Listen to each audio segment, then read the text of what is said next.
ಎಲ್ಲರಿಗೂ ನಮಸ್ಕಾರ. ಗೀತಾ ಅಡುಗೆ ಮನೆಗೆ ಸ್ವಾಗತ. ಇವತ್ತು ನಾನು ಹೊಸ ಹುಣಸೆಹಣ್ಣಿನಿಂದ ಚಿಗಳಿ ಮಾಡ್ತಿದ್ದೀನಿ. ಹೇಗೆ ಮಾಡೋದು ಅಂತ ನೋಡೋಣ ಬನ್ನಿ.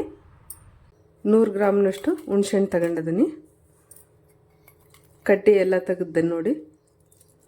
ಬೀಜ ಏನಿಲ್ಲ, ಎಲ್ಲ ನೀಟಾಗಿ ತೆಗೆದ್ದೀನಿ. ನಾರಿರುತ್ತಲ್ಲ ಎಲ್ಲ ತೆಗೆದ್ದೇನೆ ನೀಟಾಗಿ. ಕ್ಲೀನ್ ಮಾಡ್ಕೊಂಡಿರೋ ಹುಣಸೆಹಣ್ಣ ಕುಟ್ಟ ಕಲ್ಲಿಗೆ ಹಾಕ್ತೀನಿ. ರುಚಿಗೆ ತಕ್ಕಷ್ಟು ಉಪ್ಪು ಹಾಕ್ತಿದ್ದೀನಿ. ಆವಾಗಲೇ 1 ಸ್ಪೂನ್ ಹಾಕಿದ್ದೆ, ಇನ್ನೊಂದು ಅರ್ಧ ಸ್ಪೂನ್ ಹಾಕ್ತಿದ್ದೀನಿ. ಅರ್ಧ ಸ್ಪೂನ್ ಜೀರಿಗೆ ಹಾಕ್ತಿದ್ದೀನಿ. ಒಂದು 6 ಮೆಣಸಿನ್ಕಾಯಿ ತಗೊಂಡಿನಿ, ಇದನ್ನು ಕೂಡ ಹಾಕ್ತಿದ್ದೀನಿ.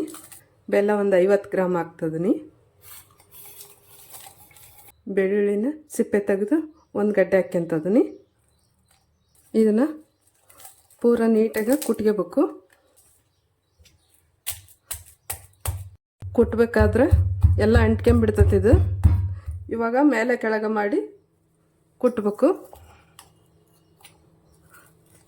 ಸ್ಪೂನ್ ತಗೊಂಡು ಕೆಳಗೆ ಮೇಲೆ ಮಾಡ್ಕೊಂಡು ಕುಟ್ಬೇಕಾಕತ್ತಿ. ಉಪ್ಪು ನೋಡ್ತೀನಿ, ಉಪ್ಪು ಖಾರ ಸ್ವಲ್ಪ, ಇನ್ನೊಂದು ಸ್ವಲ್ಪ ಉಪ್ಪು ಹಾಕ್ತೀನಿ.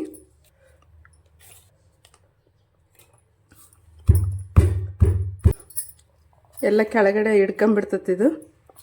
ಚಾಕು ಸಹಾಯದಿಂದ ತೆಗಿತೀನಿ. ಖಾರ ಏನೋ ಕರೆಕ್ಟ್ ಐತಿ, ಸ್ವಲ್ಪ ಉಪ್ಪು ಕಡಿಮೆ ಆಗಿತ್ತು, ಹಂಗಾಗಿ ಹಾಕಿದೆ.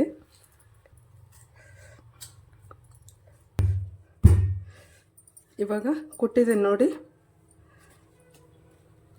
ಜಾಸ್ತಿ ನುಣ್ಣಗೆ ಕುಟ್ಟಕ್ಕಾಗಲ್ಲ, ಸಾಕು ಈ ಹದದಲ್ಲಿ ಕುಟ್ಟಿದ್ರೆ. ಬೇಕಿದ್ರೆ ಉಪ್ಪು ಬೆಲ್ಲ ಮೇಲೆ ಮತ್ತೆ ಹಾಕ್ಕೊಂಡು ಕುಟ್ಕೋಬೋದು. ಟೇಸ್ಟ್ ನೋಡಿ ಸಾಕು. ಇಷ್ಟು ನುಣ್ಣಗಾದರೆ ಕುಟ್ಟಿರೋದನ್ನ ತೆಗಿಯೋದು ಭಾಳ ಕಷ್ಟ.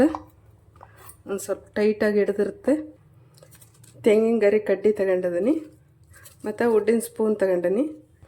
ಇವಾಗ ಸ್ವಲ್ಪ ತಗೊಂಡು ಈ ಥರ ಅಂಟಿಸೋದು ಮುಂದ್ಗಡೆ ನೋಡಿ. ಕಡ್ಡಿ ತಗೊಂಡು ಈ ಥರ ಸ್ವಲ್ಪ ಹಿಂಗೆ ಇಟ್ಕೋಬೇಕು. ನಡುವೆ ಸುತ್ತಲಿಗೂ ಹಿಂಗೆ ಪ್ರೆಸ್ ಮಾಡಬೇಕು ನೋಡಿ. ಎಷ್ಟು ಚೆನ್ನಾಗಾಯ್ತು. ಚಿಗಳಿ ವಿಡಿಯೋ ನೋಡಿದ್ರಲ್ಲ, ಎಲ್ಲರಿಗೂ ಇಷ್ಟ ಆಗಿದೆ ಅನ್ಕೊತೀನಿ. ಈ ವಿಡಿಯೋ ಇಷ್ಟ ಆದಲ್ಲಿ ಲೈಕ್ ಮಾಡಿ, ಶೇರ್ ಮಾಡಿ, ಸಬ್ಸ್ಕ್ರೈಬ್ ಮಾಡಿ. ನಮಸ್ಕಾರ.